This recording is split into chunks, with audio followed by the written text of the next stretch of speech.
የእግሬ ገብረመድህን የሚባል የወይዘሮ ገብረመድህን እገሊት ሁለተኛ ጊዜ የሕግ ሚስት ትሆነኝ ዘንድ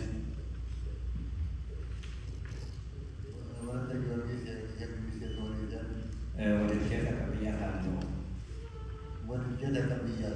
ስለዚህም ከዛሬ ጀምሮ በስራ ሁሉ በተቻለኝ እረዳታለሁ። በሕማሟና በጤናዋ በደስታዋና በሐዘኗ ሁልጊዜ ከእርሷ ጋር እሆናለሁ።